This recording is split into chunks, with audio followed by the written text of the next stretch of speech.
നമസ്കാരം. ഛത്രപതി സംഭാജി മഹാരാജാവിന്റെ കഥ പറയുന്ന വിക്കി കൗശൽ ചിത്രം ഛാവയെ പ്രശംസിച്ച് പ്രധാനമന്ത്രി നരേന്ദ്രമോദി. അടുത്തിടെ നടന്ന ഒരു പരിപാടിയിൽ ഇന്ത്യൻ സിനിമയെ രൂപപ്പെടുത്തിയിരിക്കുന്നതിൽ മഹാരാഷ്ട്രയുടെയും മുംബൈയുടെയും പങ്കിനെക്കുറിച്ച് സംസാരിക്കുമ്പോഴാണ് അദ്ദേഹം ഛാവയെക്കുറിച്ച് പരാമർശിച്ചത്. മഹാരാഷ്ട്രയും മുംബൈയുമാണ് മറാത്തി സിനിമകൾക്കൊപ്പം ഹിന്ദി സിനിമയും ഉയർത്തിക്കൊണ്ട് വരുന്നതെന്നും ഈ ദിവസങ്ങളിൽ ഛാവ തരംഗമായി മാറിയിരിക്കുന്നുവെന്നും പ്രധാനമന്ത്രി പറഞ്ഞു. ചിത്രത്തിന്റെ ചരിത്രപരമായ പ്രാധാന്യവും അദ്ദേഹം സൂചിപ്പിച്ചു. ശിവാജി സാവത്തിന്റെ മറാത്തി നോവലിലൂടെയാണ് ഈ രൂപത്തിൽ സംഭാജി മഹാരാജാവിന്റെ വീര്യം നമുക്ക് പരിചയപ്പെടുത്തിയത്.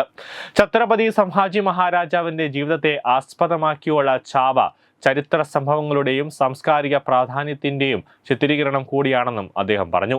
ദിനേശ് വിജിന്റെ മഡോക് ഫിലിംസ് നിർമ്മിച്ച ലക്ഷ്മണൻ ഉഡേക്കർ സംവിധാനം ചെയ്ത ഛാവ മറാത്ത സാമ്രാജ്യത്തിന്റെ യോദ്ധാവും ഛത്രപതി ശിവാജി മഹാരാജാവിന്റെ പുത്രനുമായ ഛത്രപതി സംഭാജി മഹാരാജാവിന്റെ കഥ പറയുന്ന ചിത്രമാണ്.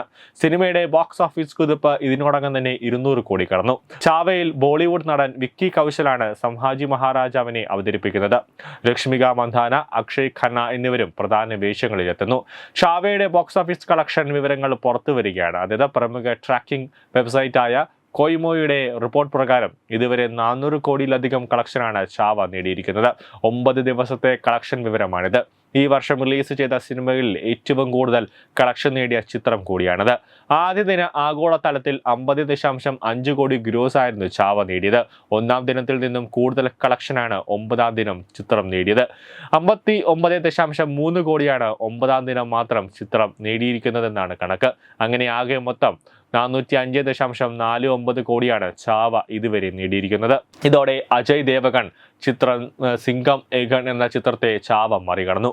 402.26 കോടിയാണ് സിംഗത്തിന്റെ ആകെ കളക്ഷൻ. ബോളിവുഡിനെ ആവേശത്തിൽ ആക്കിക്കൊണ്ട് വലിയ രീതിയിൽ കുതിക്കുകയാണ് ഛാവ. News desk reload.